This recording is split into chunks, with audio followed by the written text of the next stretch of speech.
او الله جل جلاله په ورځ د قیامت تپوس کوي چې ای زما بنده ما تا ته علم درکړو، تا څومره زده کړه کړي وو، په هغې څومره عقل کړی. دې علم نه مراد همدغه استعداد د علم دی. وعلم آدم الاسماء كلها، پر تاسو کې هر یو کس ته الله جل شانه دا پوهه ورکړي که دی په دین باندې ځان پوهوي دی پوهولی شي، ایمانیات او عقاید زده کولی شي، احکام زده کولی شي. اوس که ته وایې چې ما نه دي زده کړي نو تا ته موقع درکړي وه، ولې دې نه زده کړو؟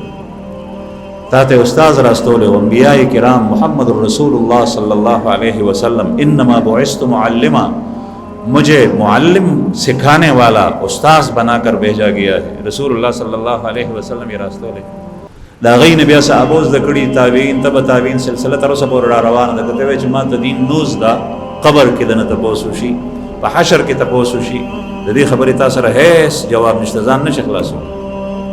قرآن کریم کې ځای په ځای الله جل جلاله دا فرمایي. او د جهالت د وجه نه سړی د بندګۍ نه پاتې شي، علم ته پاتې شي. د جهالت د وجه نه بعضې سړی وایي ما ته پلار په بچپن باندې نو ښولی، نو چې ته اوس لوی شوې، غټ سړی شوې، اوس خو ستا عقل پوخ شو، اوس خو ته خپله زده کړه.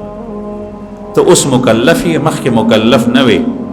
که ته هغه وخت کې مړ شوی وې، تا نه رب تعالی تپوس نه کولو، او چې ته اوس مړ شې نو تا نه به تپوس کوي چې ستا خو عقل پوخ شوی و، تا کې استعداد پوره و، تا ولې زده کړه ونه.